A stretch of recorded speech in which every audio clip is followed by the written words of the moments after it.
не скучай. Eu ați trimătet și nu-ți face griji ca să primească pe vinișor. Da, aveți grijă acolo ca să fie micromasă, poți și...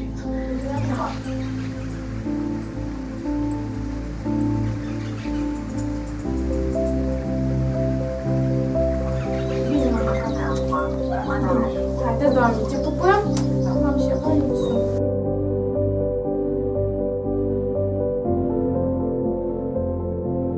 La comandă să-mi fac, da? Mă gândeam, ca tare mă gândeam ca să primească frumos taxi. Mă gândeam că eu să-l fac și să-l fac frumos.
Oi, dar și mâncare cu pași.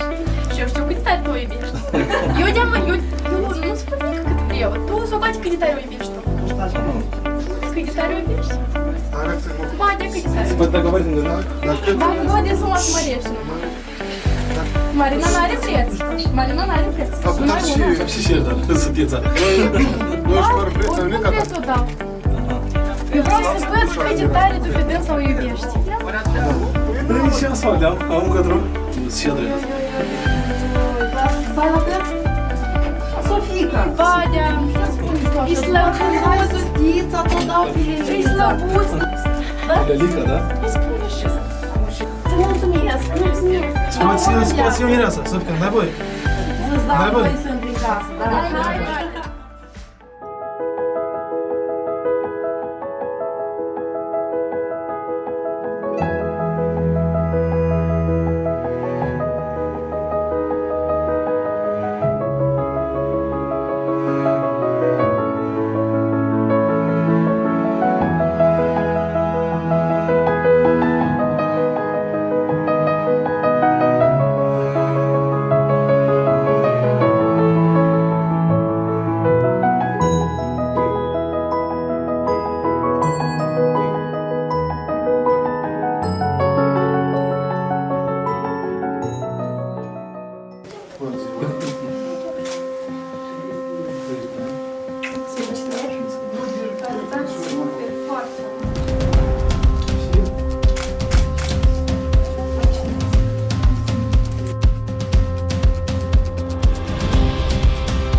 Începe atunci când două suflete se întâlnesc într-o inimă.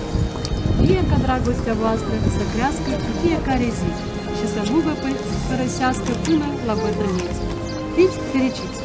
Cu mult drag și respect, Pavel și Natalia Popovici. Și din partea moșilor Valeriu, Serghei și Ioan Popovici. La mulți ani vă doresc, mulți ani fericiți împreună, să se casă de piatră și vise împlinite, realizări frumoase. Mulțumesc frumos de asta.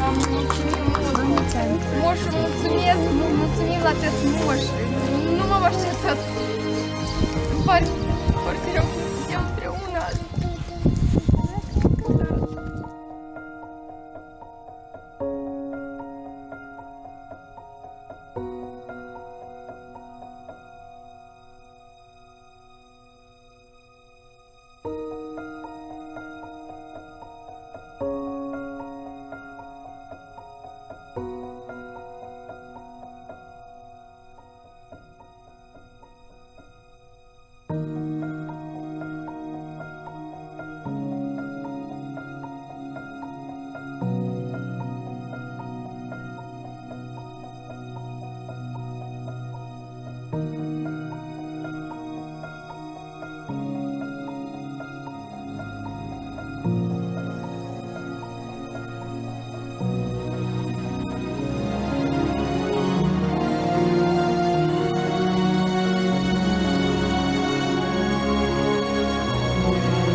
chiar și acum, Stăpâne.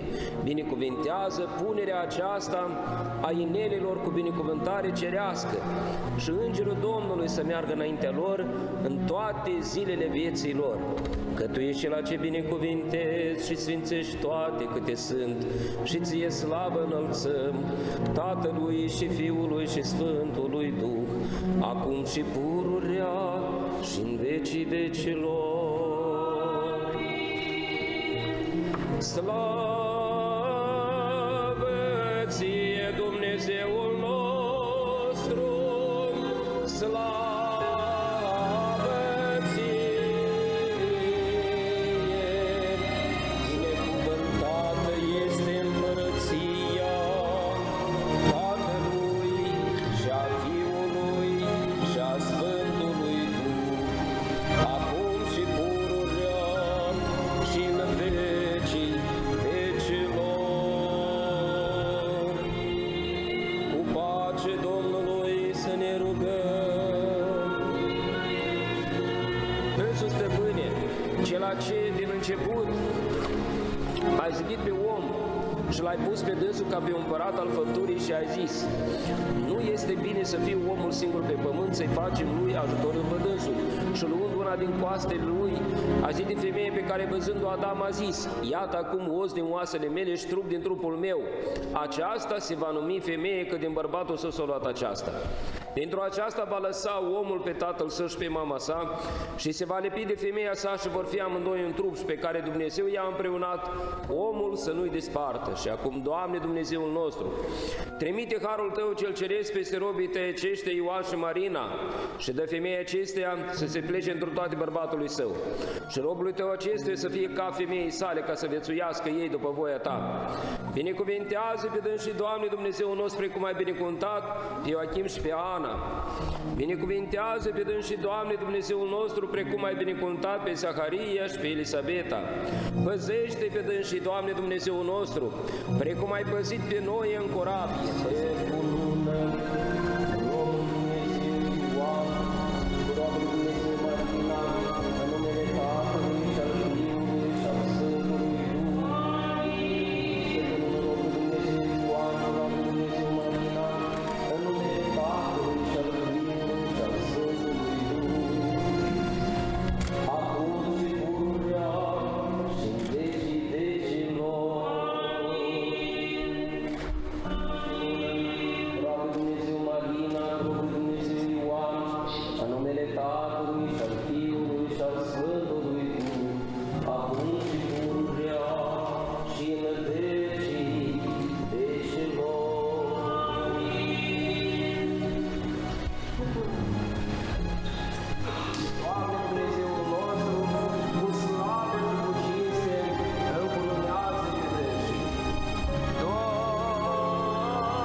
Prochim în glasul al optulea.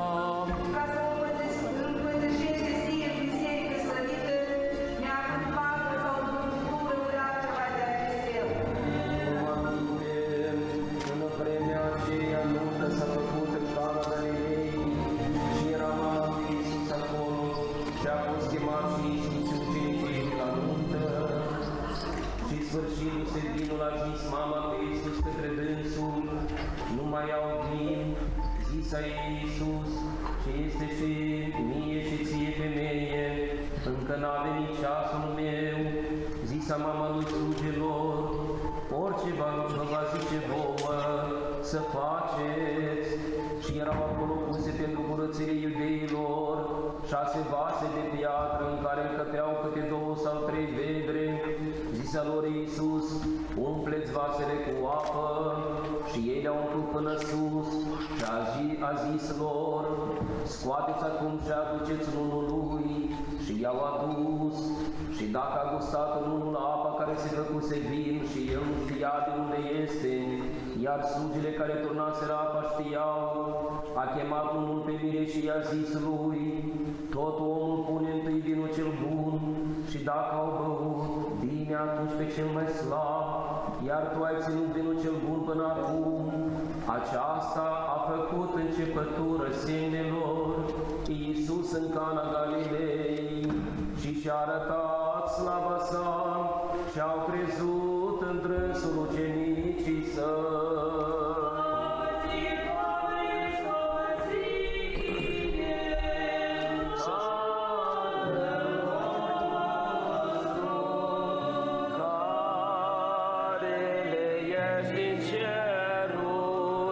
Sfințească-se numele Tău, vie împărăția Ta, facă-se voia Ta, precum în cer și pe pământ. Pâinea noastră cea de-a pururea, dă-ne o nouă astăzi și ne iartă nouă greșalele noastre, precum și noi iertăm greșiților noștri și nu ne duce pe noi în ispită, ci să prea slăvit împărăția Ta, a Tatălui și a Fiului și a Sfântului Duh. Paharul mântuirii voi lua și numele Domnului voi chema.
Să fii mire ca Abraham și binecuvântat să fii ca Isaac și să te mulțești ca Iacov, umblând în pace și lucrând într-o dreptate poruncile lui Dumnezeu.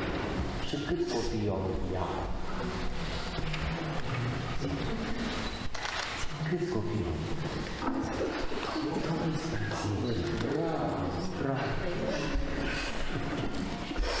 Și tu, mireasă, mărită să fii ca Sara și să te veselești ca Rebecca și să te mulțești ca Rachila, veselindu-te cu bărbatul tău și păzind hotărârile legii, că așa a binevoit Dumnezeu.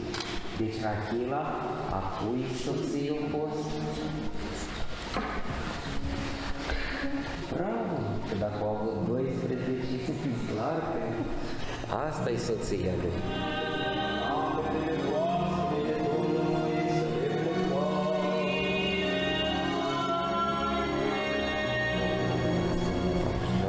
Tatăl, Fiul și Duhul Sfânt, treimea cea întru tot sfântă și de o ființă și începătoare de viață, o Dumnezeire și o împărăție, să vă binecuvinteze pe voi, să vă dea vouă o viață îndelungată, prunci buni, sporire în viață și în credință, și să vă umple pe voi de toate bunătățile cele de pe pământ, și să vă învrednicească pe voi și de desfătarea bunătăților celor făgăduite.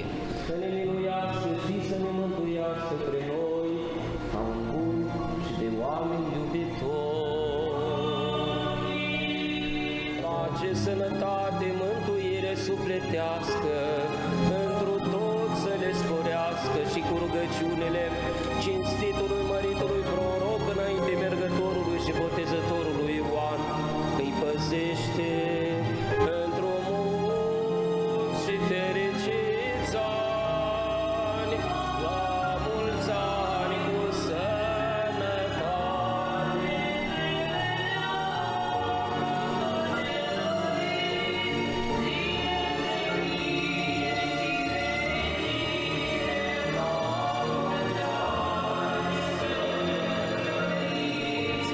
Zile zănile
What would I do without your smart mouth? Drawing me in and you kicking me out. You got my head spinning, no kidding. I can't pin you down. What's going on in that beautiful mind? I'm on your magical mystery ride, and I'm so dizzy, don't know what hit me, but I'll be alright. My head's underwater, but I'm breathing fine.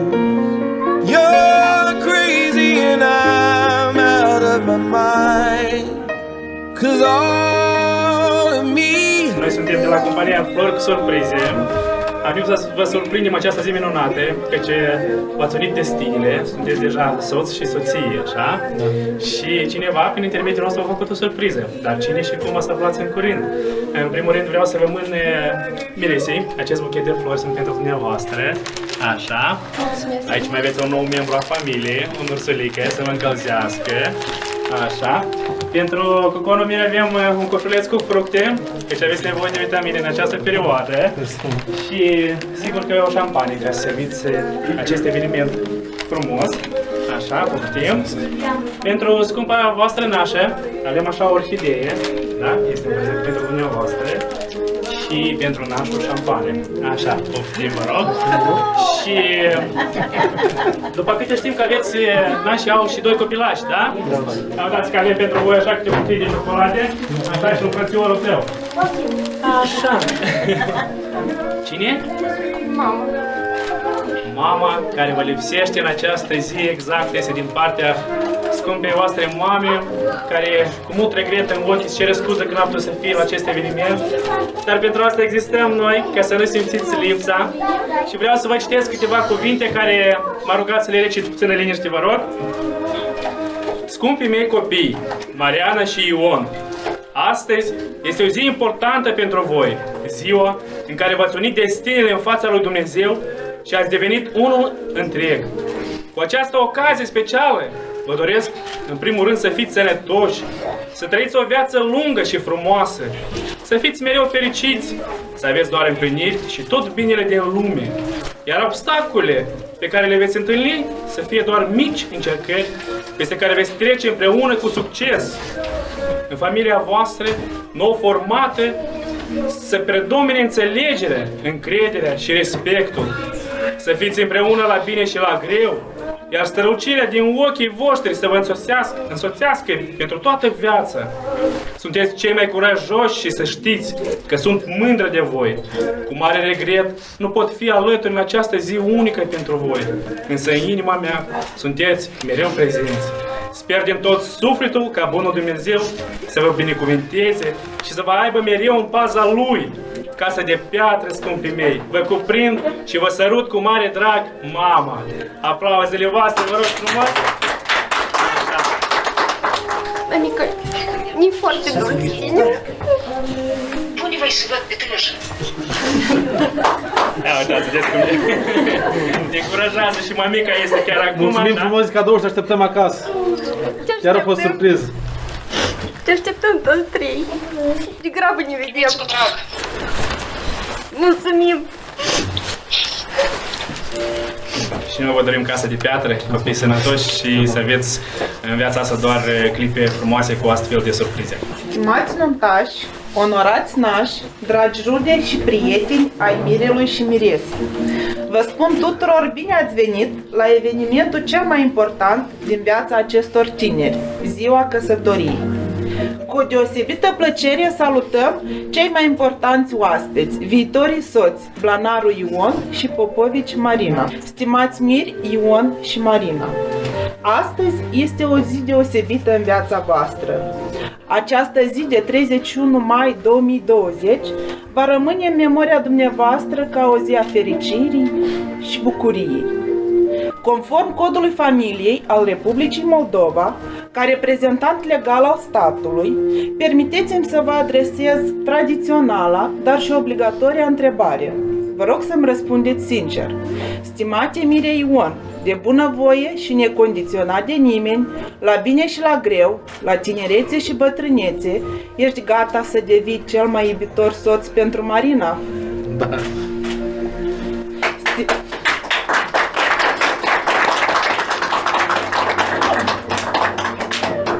Stimată mireasă Marina, de bunăvoie și necondiționată de nimeni, la bine și la greu, la tinerețe și bătrânețe, ești gata să devii cea mai iubitoare soție pentru Ion?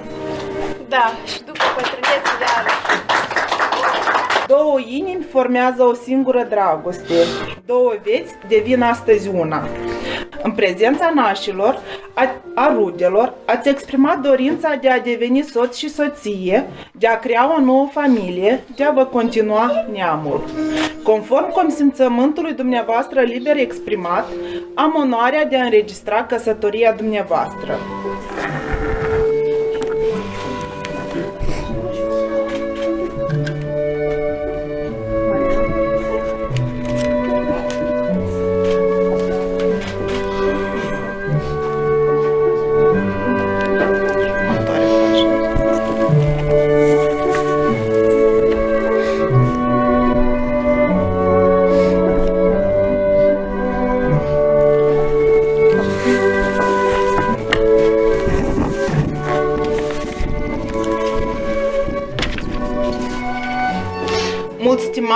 Ion și Marina, să prețuiți momentul în care visul a devenit realitate.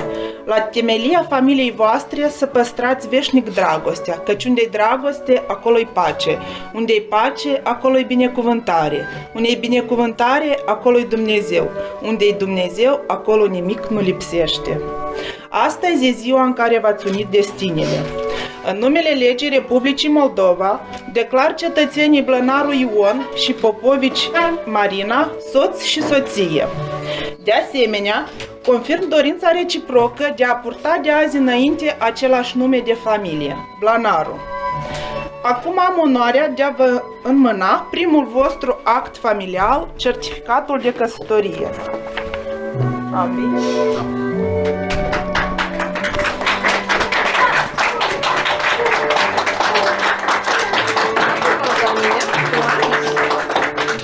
Dragi miri, fie ca prima felicitare reciprocă a voastră să fie primul vostru sărut conjugal, iar noi vă vom încuraja cu aplauze.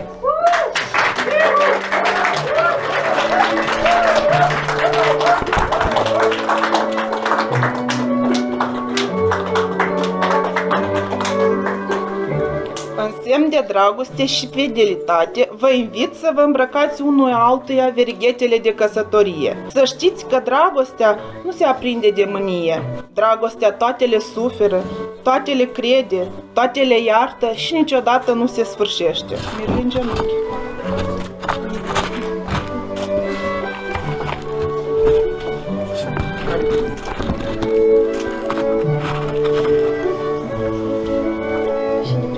Hai cu tine, e primul.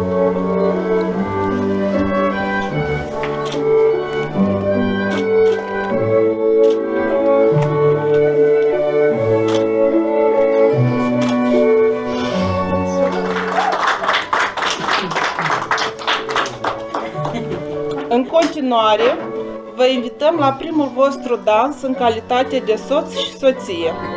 Someone waiting for me. We were just kids when we fell in love, not knowing what it was. I will not give you up this time. Darling, just kiss me slow. Your heart is all I own, and in your eyes, you're holding mine. Baby, I'm dancing in the dark with you between my arms. Barefoot on the grass, listening to our favorite song.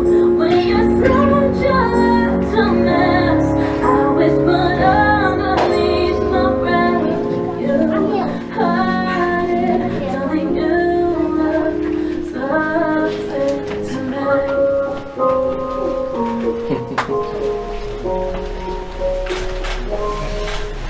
Bravo!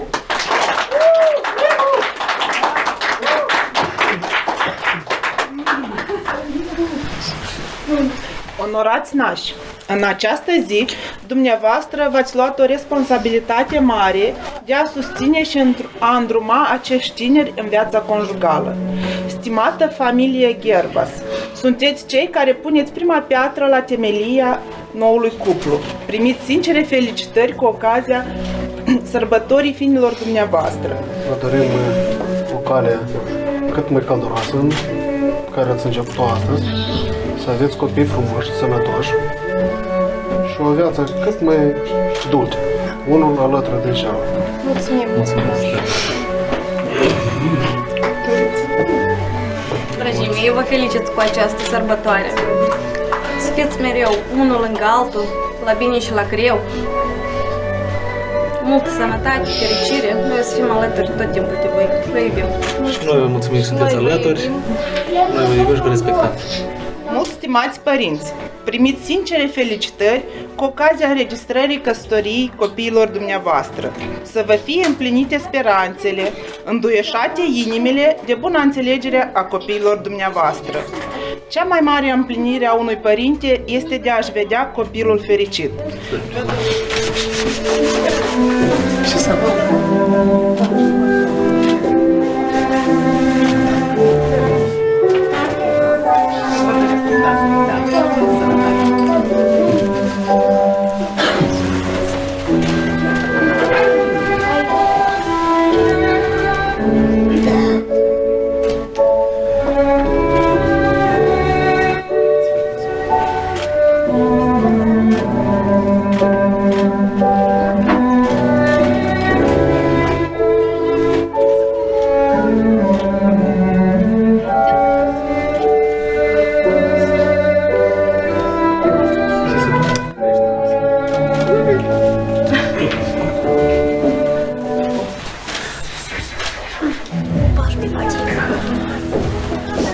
Vă urăm multă bucurie și la anul cu mătrie.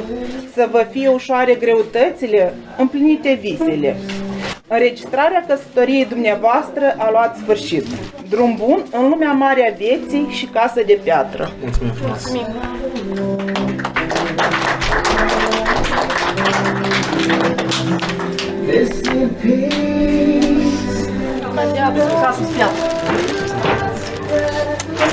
Eu am avut emoții la soacră jenic, să mă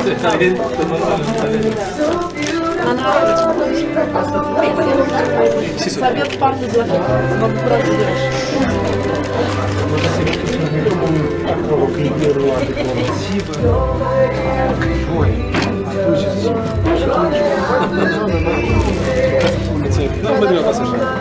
Dragi, mulțumesc, voi veniți să fiți sănătoși, Domnul să fie cu voi, Hristos să faceți. Mulțumesc!